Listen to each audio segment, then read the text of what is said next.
हमारी younger generation, the youth of the country, और हमारी यूथ को जो लोग इन्फ्लुएंस कर रहे हैं आज की तारीख में, चलिए उनके बारे में भी थोड़ी यहाँ पर बात करते हैं. You know, that one way, that short way that we can grab their attention of the youth is by social media now. और आज की तारीख में वही अपील जो कि यंगर ऑडियंस तक पहुंचा रहे हैं अपनी पॉपुलैरिटी के साथ में, जो हैं उनका नाम है खान सर, जो कि आज हमारे साथ में यहाँ पर आए हुए हैं. इनकी जितनी तारीफ की जाए उतनी कम है. एंड प्लीज आइए सर, मुझे स्टेज पर ज्वाइन कीजिए. सब लोगों को मेरा नमस्कार. सबसे पहले तो मुझे ये बताइए कि घर पर भी अब आपके सारे रिश्तेदार आपको खान सर बोलने लगे हैं, आपका नाम बन गया है वो? हाँ, अब लगभग सब लोग यही नाम से बुलाने लगे हैं. मेरे साथ में भी ऐसा होता है बहुत सारे लोगों के फ़ोन में, बिकॉज मैं रंगीली रुचि के नाम से रेडियो पर हूँ, तो रुचि नहीं रंगीली लिखा होता है. तो मेरे साथ में ये एक घटना हो गई, लेकिन आपके साथ में तो एक अच्छी बात हो गई है कि लोग आपको सर बुलाते हैं. कभी कभी हम लोग अपने प्रोफेशनल लाइफ में इस तरह से इन्फ्लुएंस हो जाते हैं, इस तरह से इन्वॉल्व हो जाते हैं कि लोग प्रोफेशनल लाइफ की वजह से ही जानने लगते हैं. बिल्कुल. तो वही हम लोग के साथ भी वही है. आपसे क्या सवाल पूछूं मैं? मतलब आप सबसे सवाल पूछते आए हैं, मुझे यहाँ पर थोड़ी शर्म आ रही है आपसे सवाल पूछने में. सवाल आपको पूछना है, आप हमसे कहिएगा कि हम क्या सवाल पूछे. हम लोग तो एक एजुकेशन के सेक्टर से थे जी. और जब हम लोग इसकी शुरुआत किए थे एजुकेशन में, तो हमें नहीं लगा था कि इतना एजुकेशन को हम लोग वर्ल्ड लेवल तक ले जा सकते थे जी. कहीं ना कहीं हमें भी इस चीज का दुख लगता था कि हमारी जो भारत का कल्चर था, हमारी जो संस्कृति थी, हमें विश्व गुरु कहा जाता था. दुनिया से लोग हमारे यहाँ पढ़ने आया करते थे. आज भारत से लोग जा रहे हैं. एक हमारा सपना है, पता नहीं कब ये पूरा होगा, कि बाहर से भी लोग यहाँ पढ़ने आएंगे और हम इस जन्म में इस सपने को पूरा होते देखकर ही जाएंगे. क्या बात है. लेकिन कुछ ना बहुत ही पिक्यूलर चीजें होती है जो कि टीचर्स करते हैं, जो एक क्लासरूम में होती है. जैसे कि आज की तारीख में अलाउड नहीं है, लेकिन हमारे ज़माने में तो चौक सीधा आगे से फेंक करके जहाँ पर हम बैठे हैं वहाँ पर निशानेबाजी लगाई जाती थी, या फिर get out of the class हो जाता था, या फिर नील डाउन होता था, या फिर मुर्गा बनाया जाता था, या फिर हैंड्स अप कर दिया जाता था. तो आप ये सब मिस करते हैं क्या व्हाइल यू टेक क्लास? नहीं, ये तब होती है जब क्लास बोरिंग हो जाती है तब. हाँ. तो हम लोग की पूरी कोशिश रहती है कि क्लास में कभी बोरिंग फील ना हो. तो हम अपने टीचर्स के ग्रुप में भी एक बात ये बोलते हैं कि फिजिक्स का सबसे उटपटांग चीज होता है क्वांटम फिजिक्स. हम कहते हैं कि जो कभी पढ़ाई नहीं किया है, एक मजदूर भी अगर थक के आ रहा है, उसको भी आप इतने बेहतरीन ढंग से पढ़ाएं कि वो भी बोर ना हो, उसको भी समझ में आ जाए. तो इसके लिए आपको मेहनत करना पड़ेगा. और हम टीचर्स को भी यही कहते हैं कि जिस तरह से एक फिल्म डायरेक्टर मेहनत करता है 2 घंटे की फिल्म के लिए 2 साल, आप भी 1 घंटे के क्लास के लिए 5 घंटे मेहनत कीजिए. कोई लड़का नहीं सोएगा. और हम तो लड़कों को भी यही कहते हैं कि हम पढ़ाते हैं, तुम्हारे में दम है तो भूल के दिखाओ. वाह, क्या बात है. तो मैं आपसे जानना चाहूंगी कि YouTube, जिसके जरिए आप actually millions and millions of students तक पहुंच पा रहे हैं, YouTube एक शिक्षा का माध्यम इन इंडिया, ये जो एक टॉपिक है, इसको अगर आप थोड़ा सा इलैबोरेट कर पाएंगे, so that people also know, जो कि आज तक शायद आपकी क्लासरूम का हिस्सा नहीं बन पाए, उन्हें पता चले कि क्या किस लेवल का इम्पैक्ट है जो कि आपने भारत में जो विद्यार्थी हैं उनके ऊपर बनाया है. YouTube एक शिक्षा का माध्यम. देखिए, पहले एजुकेशन, अभी क्या हो गया, एजुकेशन एडटेक हो चुका है. Edtech in the sense education के साथ साथ आपको टेक्नोलॉजी को भी लाना पड़ेगा. अब शुरुआत में हम लोग भी इसको एडॉप्ट नहीं कर पाए थे. 2019 के टाइम पे जब हमें कहा गया कि अब थोड़ा सा ऑनलाइन बताया जाए, तो चूंकि हमारे पास पटना में हम एक सेंट्रिक थे, वहाँ पे सबसे बड़ा क्लासरूम था, तो हमें लगता था कि लड़कों को हम यही पढ़ा रहे हैं. लेकिन उस समय जिन लड़कों को जगह नहीं मिलती थी तो कुछ खड़े रहते थे, जिन्हें नहीं मिल पाती थी वो घर लौटते थे. बाद में जब कोरोना आया तो मजबूरी में हमको आना पड़ा यहाँ पर, और कोई रास्ता ही नहीं बचा वहाँ पे. तो हम तो जैसे पहले पढ़ाते थे वैसे अभी भी पढ़ाते हैं, लेकिन पहले क्या था, एक क्लासरूम तक लिमिटेड थे, और अभी क्या है, यूट्यूब के माध्यम से हर जगह कोई भी देख सकता है. तो इससे कई फायदे भी हुए हैं और कई नुकसान भी. मतलब फायदे ज़्यादा हैं. अब जो पढ़ने वाला है वो डिस्ट्रैक्शन से कैसे बचता है, इससे ज़्यादा फायदा स्टूडेंट्स को है. पहले क्या था, छोटे से क्लासरूम में टीचर्स उतना सिंसियर भी नहीं रहते थे. अरे 100 लड़के बैठे हैं, क्या दिक्कत है. अभी पूरी दुनिया देख रही है, और यही नहीं, जिंदगी भर वही रहेगा यहाँ पे. अगर कुछ भी अगर गड़बड़ निकला तो फिर तो पूरी व्यवस्था कर देगा. तो पहले के तुलना में पढ़ाई अब टीचर्स के लिए भी और मेहनत है, क्योंकि पहले तैयार करके आना है. पहले बोर्ड में ऐसे बना देते थे, अभी क्या है, स्क्रीन लगी रहती है, तो उस स्क्रीन पर क्या पीपीटी चलेगा, किस तरह के इमेजेज रहेंगे, वो पहले से लोड करने रहते हैं. तो ये लड़कों के लिए तो और बेनिफिशियल है.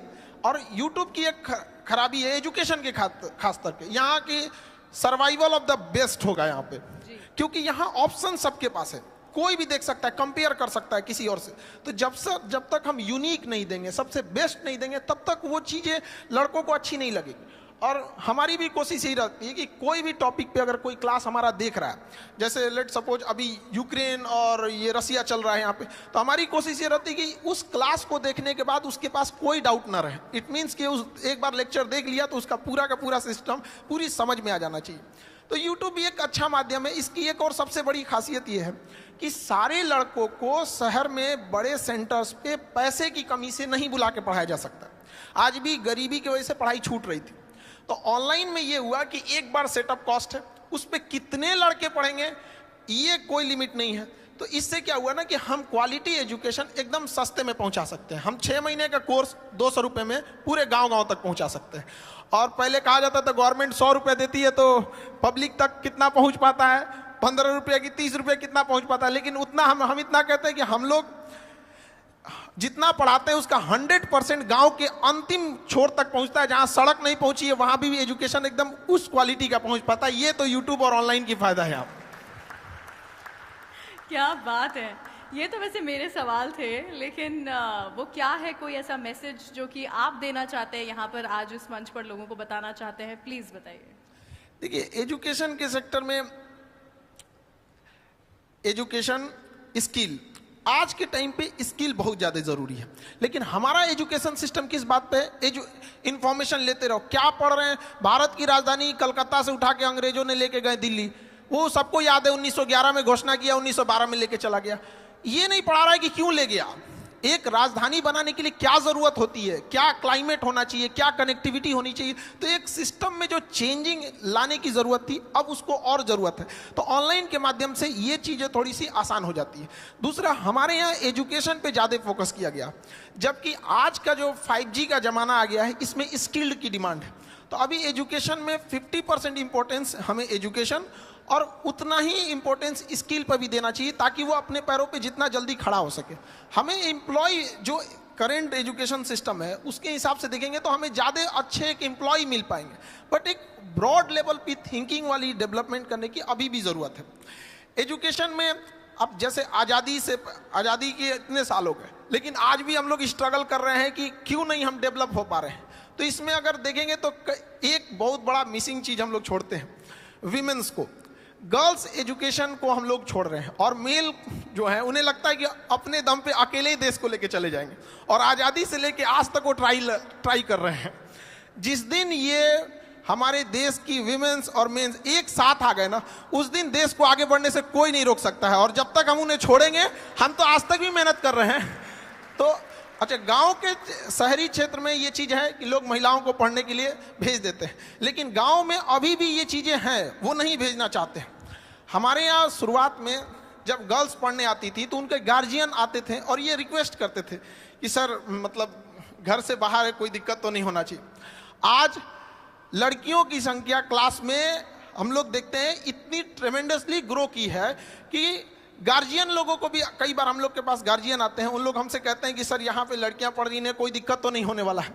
हम लोग उनके लिए पूरी प्रॉपर व्यवस्था रखते हैं, और कहते भी हैं लड़कियों से कि जो माँ बाप अगर आपको पढ़ने भेजे हैं तो समाज से लड़ के भेजे हैं, आपकी जिम्मेदारी ज़्यादा बनती है।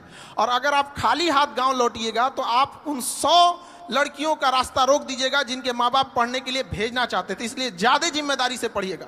और लड़कियों के अंदर ये होता है, वो जॉब के बाद भी वो काफ़ी ईमानदारी से अपने वर्क को करती हैं। हम जो छोटे से पटना से हम स्टार्ट किए थे, धीरे धीरे जब ग्लोबली हो गया तो हमें अब इंडिया के बाहर भी अपने सेंटर्स डालना है बहुत जल्दी इस चीज़ को, क्योंकि मेरा सपना है विश्व गुरु भारत को एक जगह जहाँ ले जाना था। तो कारपोरेट ऑफिस जब हम लोग ने दिल्ली में डाला तो वहाँ 200-250 एम्प्लॉय जब आए तो वहाँ हमको एक चीज फील करने को रहा था कि जहां 10 लड़के बैठ जा रहे थे वहां कुछ अपनी गपशप भी करने लग रहे थे। कभी डिसिप्लिन की इशू आ रही थी, कभी कोई कैसे आ जा रहा था। तो हम लोग सोचे कि इसको परेशान हो गए थे समझाते समझाते। आप बिलीव नहीं कीजिए, बिना मेहनत वो सॉल्व हो गया एक दिन के अंदर। हम लोग ने 15 के बीच में ना एक गर्ल्स को रख दिया। अब उसके बाद से कोई मेहनत नहीं करना है, पूरी डिसिप्लिन है हर 10-15 के बीच में। तो ये तो पावर होता है उनके अंदर। तो उनको अपनी पावर पहचानने की जरूरत होती है। कई बार ना वो इतनी फ्रस्ट्रेट कर दिया जाता है उनको ना कि वो जिस लड़ाई को